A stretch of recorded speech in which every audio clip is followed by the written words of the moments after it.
If I don't get 1 million subscribers from this episode, I'm quitting. So there are 3 beliefs that I needed to change in order to become a vlogger.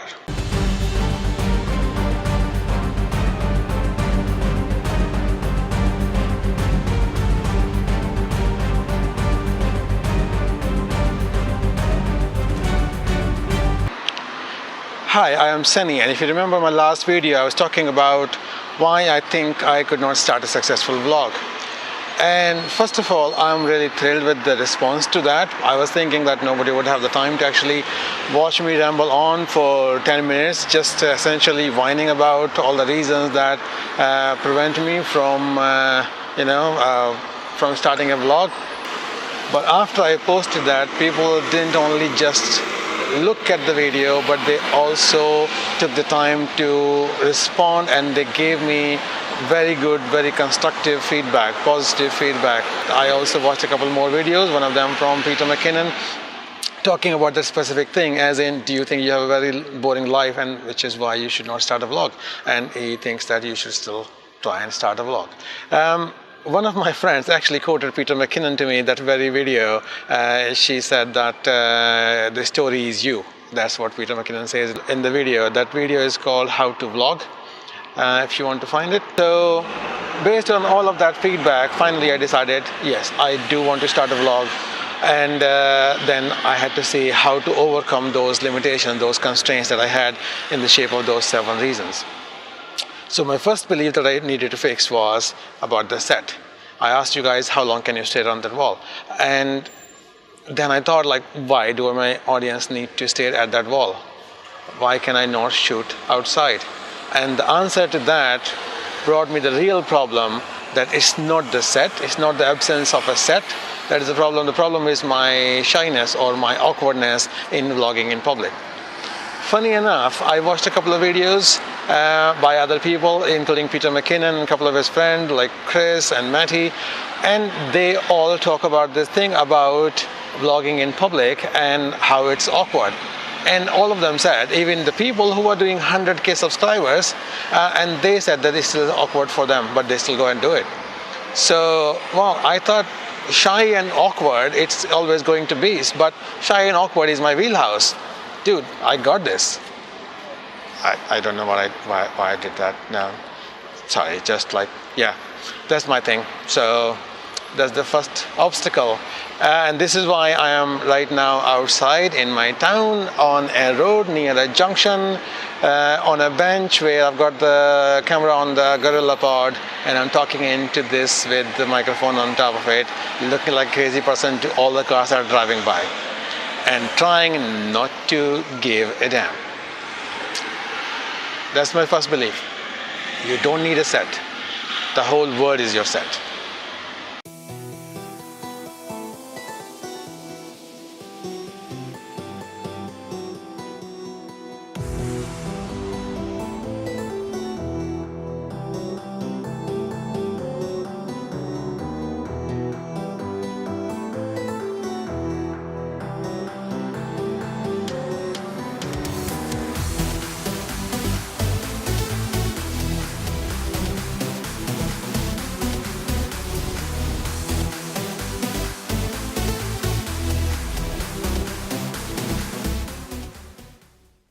Okay, the second point I want to make is that something that I had to learn is sharing is caring.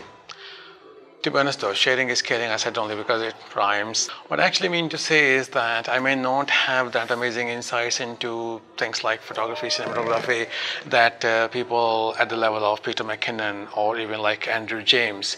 You know Andrew James, he actually takes things that Peter does, the effects and special effects, animation, things like that in Peter's own videos, and then Andrew breaks them down, deciphers them, and teaches his audience how to do them in their own videos. I don't have anything that complex or that involved to teach, but I may have my own insights to share with people. For example, It doesn't mean that I'm smarter than Peter or even Andrew or anybody like that, but it just means that I may have learned different things from my experience as a filmmaker than they have. For example, when Peter started his vlog, and even his friends Casey, Matty, I've seen that when they started their vlogs, they took the time, they planned, they created the resources, they created a budget for them, and then they had the equipment, then they learned their skills, and then they started the vlog. When I started my filmmaking, I had none of that. I didn't make a proper plan. I didn't create a budget. I could not buy a tripod, let alone a camera. So, but that was a big mistake. And I learned from those mistakes. I learned different things. Things that even Peter might not have learned, because he went a different path and I went a different path. And so mistakes always teach you. And I have made a lot of them. I might not be smarter than Peter McKinnon. However, I might have learned different things from him, which I can share with my audience. And who knows, it might help other people who are working on a no to low budget in filmmaking, in videography, in cinematography. So yeah, it makes sense. Sharing is caring, because I care about those people. I care about people like me. And I want to help them. I want to share my mistakes, my problems, and the things that I have learned, the lessons that I have learned, so that it can help them. Sharing is caring. If I don't get 1 million subscribers from this episode, I'm quitting. Really? No. That's what I mean. This whole thing is a journey. The vlogging is a journey. Well, just like a real journey, you get into a taxi and you get out and you don't expect to be in Paris. Well, okay, if you live in Paris, then maybe, yeah. Or if you live close to Paris, then you can take an Uber to go to Paris, then okay. Well, I live in England, so I'm going to take that as a reference point. I know the journey takes long and it has a few stops on the way. Maybe I need to be patient while the journey is going on. Same thing with the vlogging. But it's going to be an interesting journey, because as things progress, I'm going to learn more, and that will make me do better vlogs, which is like a win-win, which means that my viewers get to see a better product from me, which is a win-win-win. For example, now I feel like a little bit self-conscious vlogging in public, in people watching, so talking to the lens is a little bit weird. But there might come a time when I feel very comfortable talking to the lens. Maybe more so than... And that made me think of the first ever vlogging joke. Let me show you that. Here's how it's gonna go. I'm the patient. You're the doctor. I am the friend. Patient. Doctor. Friend. What's wrong, man? What is happening with you? What are all these spots on your face? Where is the pain? Tell me. Where is the pain? What are you feeling? Where are you feeling the pain? Tell me the pain.